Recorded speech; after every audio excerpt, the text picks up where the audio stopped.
ทักทายสวัสดีพ่อแม่พี่น้องเบิ้ลทุกคนนะมาอีกแล้วทุกคนมาสว่างมาอีกแล้วสาวลาวบาปูไทย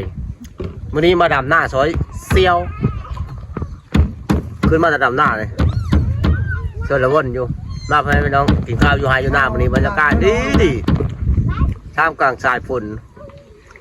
ตกลิ้นย้อยเมนูห่อกับมีหลายเมนูวันนี้สบายดีมีกดตัวเล็กอีกนี่ไอ้กินอะไรน้อยๆก็มาตากแดดตากลมทุกคนสาวหายสาวหน้านี่ตัวดำปีตากแดดเมนูห้ามื้อนี้ก็มีอยู่ตำมักกระปุ้นใส่บักแตงแมนคนละตำอันนี้ก็เจ้านั่งน้อยทุกคนทักทายสบายดีสิสบายดีพ่อแม่พี่น้องนี่ก็เซี่ยวมาดำนาน้ำเซี่ยวก็สบายดีได้เซี่ยวบทสบายดีตอนนั้นก็เที่ยวนะเที่ยวผู้ชายนะแล้วก็เซี่ยวเราเป็นคนขี้อ้ายอันนั้นอ้อมขี้เล็กแค่หนังแล้วเที่ยวฮะเมียมันต้องเฮ็ดโผเฮ็ดเองเหรอ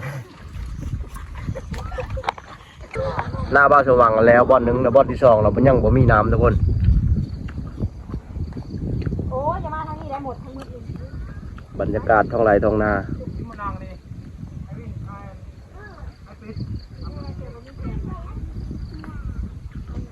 คนกาแล้วหายแล้วหน้าร้ายแหละ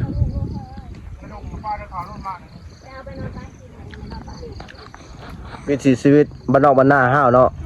ดำหน้าช้อยกันแล้วก็ไปส่งแห้งกันช้อยเหลือกันในยามฉุกเฉินไปกินอะไรนะดูสิแคลน่ะเบิ้งแคลอ่ะเบิ้งแคลนะเบิ้งแคลบ่มีกินหนังนี่หมอนี่ดิน้องนาวินน้องน็อตกับแพรวาเป็นมู่กันนะดิ้นน้ำกัดตลอดสบายใจน้องนาวินก็ออกมาเหมือนนี่นะยุ่งกัดเนี่ยวิถีชีวิตคนไร้คนส่วน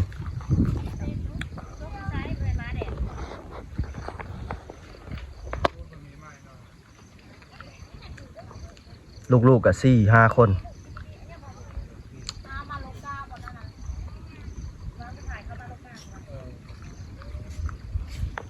อยู่โฮมกองไม้สังไพ่บรรยากาศดีทุกคน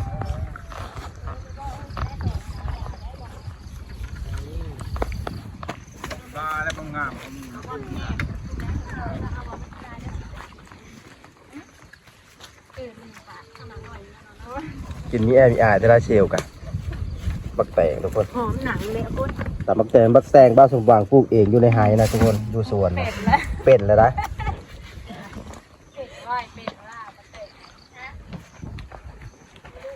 เมนูอะไรทุกคนอ้อมขี้เล็กใส่หนังเบิ่งบ่วงห้าวกะสายหยาบจะเป็นอ้อมใส่หนังยังได้อยู่บ่อันจะมาบอลงามอ้อมขี้เล็กภายในเคยกินเนาะพี่น้องข้างฝั่งไทยสิเอิ้นว่าอ้อมอย่างก็อ้อมผักขี้เล็กบ้านสว่างเอิ้นอ้อมผักขี้เล็กพี่น้องทางฝั่งใต้แล้วเอิญมาอ้อมอย่างกับโบฮูแต่ว่าอ้อมผักขี้เหล็ก อันนี้ก็คือแกงหน่อไม้ทุกคนแกงหน่อไม้ยำเที่ยงใส่ผักขะแยงบ้านเฮาเนาะผักจะแงงเอาตามให้ตามหน้านี่หน่อเลี้ยงน้องหน่อไม้เลี้ยงน้องคน4-5 คนแต่หลายเมนูมื้อนี้นะเมนูหนังอ้อมขี้เหล็กตำมักแตงตำใส่ข้าวปุ้นเบิ่งเด็กๆก็เต็มเถียงหน้า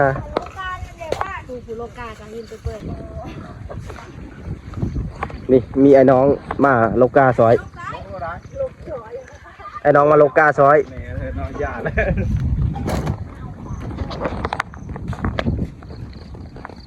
มีน้องๆมาโลกามันหลายคนเลยหลายคนมาซอยกันกาก็มีแต่อันมัดเยอะๆนะมือสาวนี่ดำหายนี่หายใหญ่นี่3 คนเกือบบ่แล้ว แม่พี่น้องเบิ่งมัดกานะย่อดูมัดกานะย่อดูย่อให้เบิ่งได้เบิ่งผู้สาวน้อยนี่สาวน้อยบ้านนามัดกานะทุกคนหาบเบื้องละมัดจนบ่แพ้กาก็งามงามสาวปลาย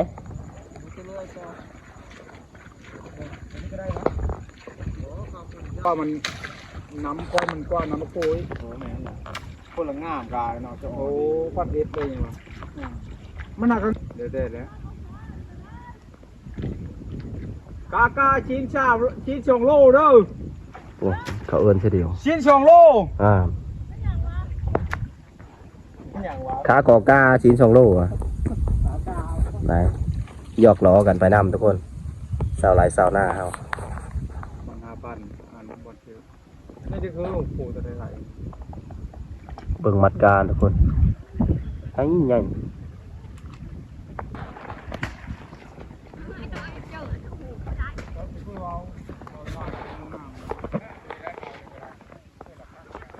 นี่นะมัน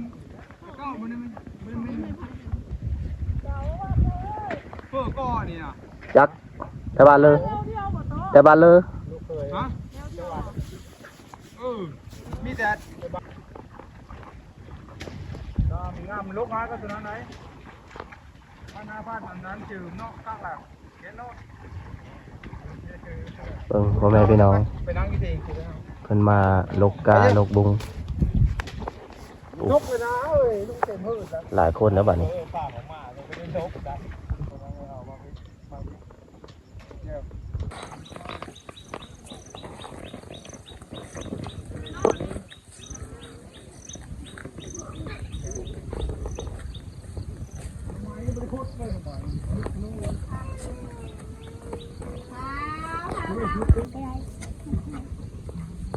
ตามกระปุ้นใส่บักแตงทุกคน ตามแล้วไปขลุ่นสหันไปได้ สบายดีน้องนาวินสบายดี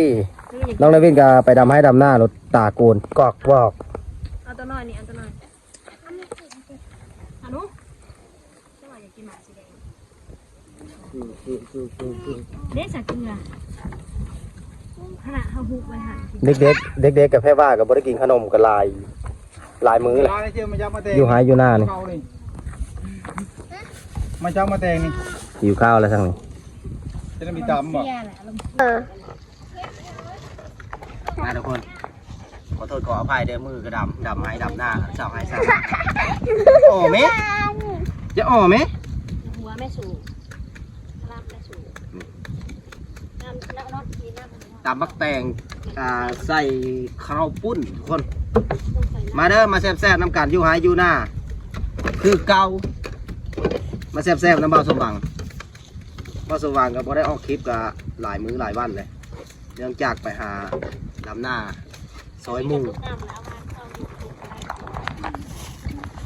เอาแบบนี้เลยทุกคนตอนใหญ่ๆเลยเนาะจังแซ่บ น้ำบะหมี่เนี่ย นี่สุกเล็กเลยกินแบบบ้านๆบ้านหน้าเลย ตาเกลือได้ว่ะ มาเอื่อย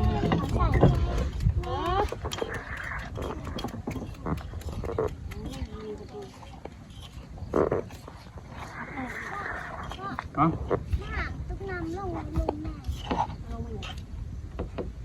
นะกินอยู่นี่ ก็ยังเอาใส่ตามมัน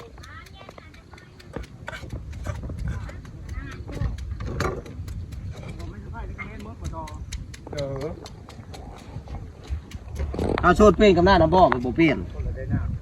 พ่อปิดบนคนหน้าตาตามกระปุ้น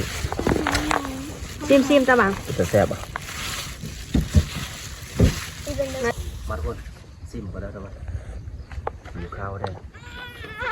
กินยากระแซ่บหิวข้าวนะ นี่เป็นอยากซิมน้ำลายแตกเด็กๆน้ำลายแตกแล้ว แซ่บพ่อกินข้าวเลยเดี๋ยวพ่อไปแล้วตายให้กินข้าวหมูนะเสร็จแล้วทุกคน ตำแตงก็บุดเดียว ออมขี้เหล็ก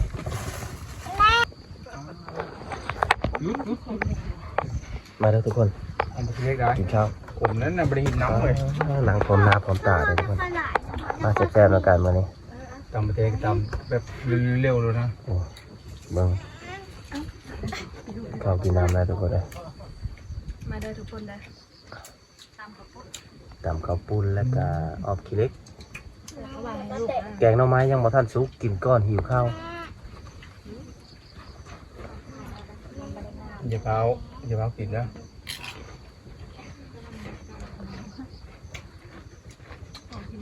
เล็กน้อยก็ตาปลูกปลอทุกคน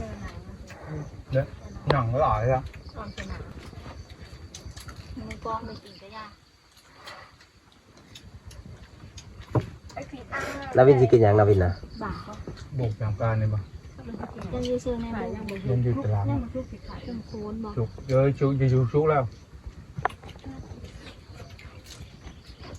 มันเป็นตัวอะไรหรอ ลงบางปลาลูกปะ